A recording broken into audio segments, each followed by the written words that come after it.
Hormuz প্রণালীর একটা অঞ্চল হলো ইরানের, আরেকটা অঞ্চল মানে আরেকটা পাশ হলো ওমানের। এবং এই যুদ্ধে আরবের একমাত্র দেশ ওমান, যারা ইরানের পাশে দায়িত্ব নিয়ে দাঁড়িয়েছিল এবং ইরানকে এখন পর্যন্ত সব রকম সহযোগিতা করছে। এবং ইরান ওমানে কোনো আক্রমণ করেনি। যারা ওমানে আমাদের বাংলাদেশি প্রবাসীরা আছে তাদের ভাগ্যটা ভালো। বলা হচ্ছে যে এই হরমুজ প্রণালী ইস্যুতে ওমানের সাথে ইরানের আলোচনা রয়েছে এবং আমেরিকা ইসরায়েল যদি আবার নতুন করে ইরানে কোনো আগ্রাসন চালায়, সেক্ষেত্রে রাশিয়ার সাথে শেষ আলোচনাটা ইরানকে করতে হবে। তার মানে ইরান বুঝিয়ে দিচ্ছে আমেরিকাকে যে তোমার সাথে আমি আলোচনা করি, শেষ উত্তর দেব না। উত্তর দেওয়ার জন্য আমার আরো মিত্র বা বন্ধু আছে, তার মধ্যে রাশিয়া অন্যতম। অর্থাৎ আব্বাস আরাকচির এই সফরটি ছিল একটি দেশ, কেবল পাকিস্তান।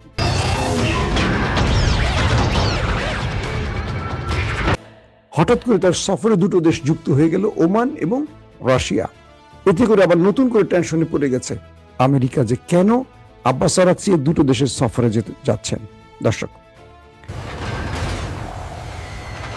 হরমুজ প্রণালী থেকে বা এই অঞ্চল থেকে যে কোনো সময় পালাতে পারে ট্রাম্প, এই প্রসঙ্গে বলি। ওয়াশিংটন পোস্ট আজকে একটা দুর্দান্ত সংবাদ প্রচার করেছে, প্রতিবেদন দিয়েছে। ওয়াশিংটন পোস্ট কি ইরানের গণমাধ্যম নাকি ভাই? এটা হলো আমেরিকার গণমাধ্যম, খেয়াল করবেন। বলা হচ্ছে যে ট্রাম্প যে কোনো সময় এই অঞ্চল থেকে কেটে পড়বেন বা পালিয়ে যাবেন। কেন বলা হচ্ছে? ট্রাম্প বলেছেন যে আমি এসেছিলাম এখানকার মানুষকে উদ্ধার করতে, পশ্চিমাদের, ইউরোপকে, ন্যাটোকে উদ্ধার করতে, কারণ ইরান পারমাণবিক বাড়ালে তারা হুমকিতে পড়ে যেত। কিন্তু আমি দুঃখ পেলাম, আমি যখন ইরানকে অ্যাটাক করলাম, ন্যাটো আসলো না, ইউরোপ আসলো না, গালফ কান্ট্রি আমার পাশে দাঁড়ালো না। আমি একা ইরানের মার খেয়ে আমার লঙ্গিটুকি খুলে গেল। এখন আমি সিজফায়ার করে কোন রকম জায়গা পরে দাঁড়িয়ে আছি। কথা বলছেন? ট্রাম্পের কথাটা মজা লাগছে, কিছুটা আমি আমার মতো করে একটু হাস্যরস যোগ করলাম আর কি। বলছে আমি যে কোনো সময় এই অঞ্চল ছেড়ে চলে যাব, এরপরে তোমরা তোমাদের মতো করে ইরানের সাথে বোঝাপড়া করে নাও। ইরান তোমাদের থেকে টোল নিলে কি আমার কি হবে? ইরান তোমাদের সকাল বিকাল গুলি করলে আমার কি হবে?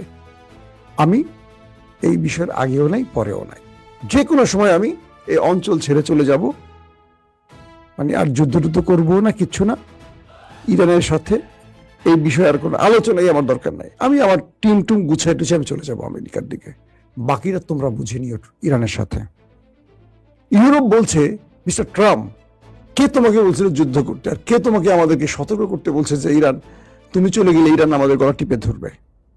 তুমি যুদ্ধ ছড়িয়ে এই অঞ্চলে উত্তপ্ত করছো, পৃথিবীর পুরো বাজার অস্থির করে ফেলছো। গ্যাস, তেল, সবকিছু, শেয়ার বাজার, স্বর্ণের দাম সব ধপাস ধপাস করে পড়ে যাচ্ছে। পুরো ইউরোপ তেল গ্যাস সংকটে আছে। ইউরোপ কি অন্যায় করেছে? যুদ্ধটা তুমি শুরু করছো, আবার তুমি বলতেছো যে তুমি চলে যাবা, গেলেই হবে সেই হবে না, তুমি চলে যাও, ইরানের সাথে আমরা বোঝাপড়া করে নেব।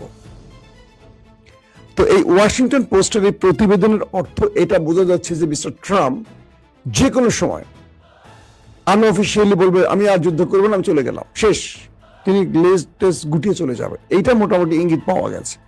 একদিকে মধ্যপ্রাচ্যে যুদ্ধ বিমান জড়ো করছেন, রণতরী হাজির করছেন, সোলজার বাড়াচ্ছেন, আবার তিনি বলছেন যে কোনো সময় তুমি পালিয়ে যাবেন। আসলে ব্যক্তিটা কি বলছে, সত্যটা কি? একটা দেশের প্রেসিডেন্ট, তাও কি পৃথিবীর সবচেয়ে পাওয়ারফুল দেশের প্রেসিডেন্ট, উনি আসলে বলেন কি আর করেন কি ঠিক বুঝতে পারছি না।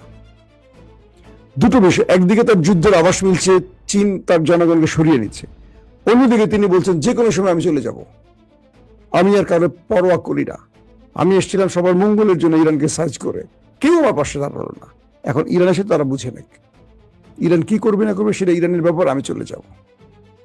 এই যদি হয় অবস্থা, তাহলে আমরা এটুকু বুঝতে পারছি যে ইরানের কাছে আমেরিকা আসলে ধোলাইটা ভালো খেয়েছে।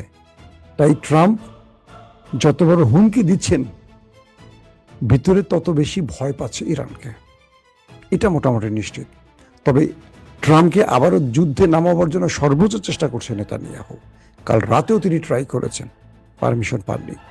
শেষ পর্যন্ত যদি আবারও ইসরায়েল ইরানের বিরুদ্ধে এই যুদ্ধে জড়িয়ে পড়ে, আপনারা কনফার্ম থাকেন, এবার নেতা কাকু ভয়াবহ বিপর্যয় দেখতে যাচ্ছে, কারণ ইরান এবার ঘোষণা দিয়েছে মানচিত্র থেকে তাদের মুছে ফেলবে। সো তারা হয়তো থার্ড টেম্পল তৈরি করবে, তারা হয়তো